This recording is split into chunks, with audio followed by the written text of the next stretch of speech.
menghadapi batuk pilek, kita banyakin masas area dada. Masas area dada seperti tapak kuda. Ini batuk pilek, kemudian melegakan pernafasan gitu ya. Kemudian setelah tapak kuda kita love. Setelah love,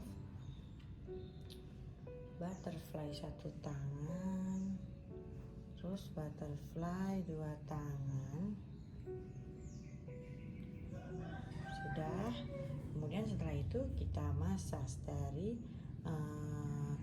bawah leher ya, kemudian searah sternum, tapi tidak perlu ditekan, cuma dimassage saja.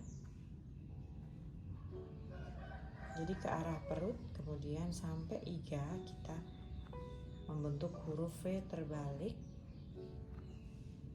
seperti ini. Kemudian V terbalik.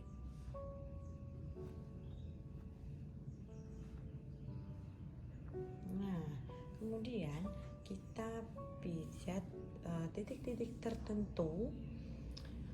Titiknya di sini untuk menghilangkan rasa pusing, kita bisa tekan area pelipis seperti ini. Oke. Area pelipis, area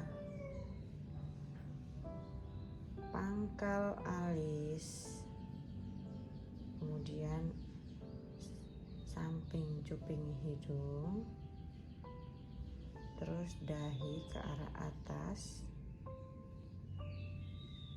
membentuk love ke arah pelipis.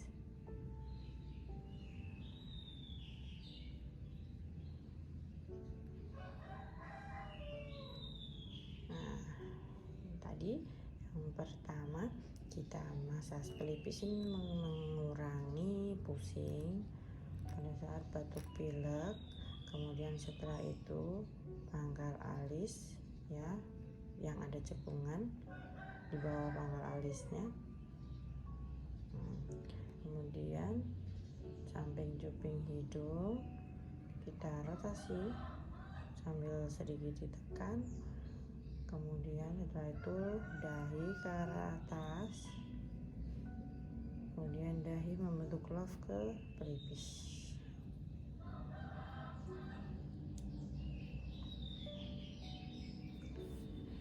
Nah, itu untuk bayi yang pusing batuk pilek.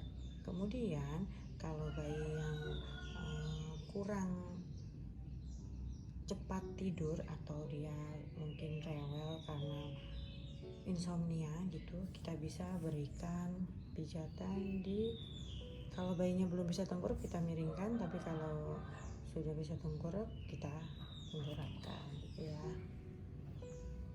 Nah, untuk pijatan mengurangi insomnia, kita tekan di leher bagian atas, 2 titik di leher bagian atas. Kita massage rotasi seperti ini. Kemudian di pundak yang ada ototnya, jangan memijat tulang, cukup kita pijat ototnya. Kemudian massage dari pantat ke arah atas di antara 2 spine belakang, kan ada cekungan. Nah, di situ kita dari bawah ke atas.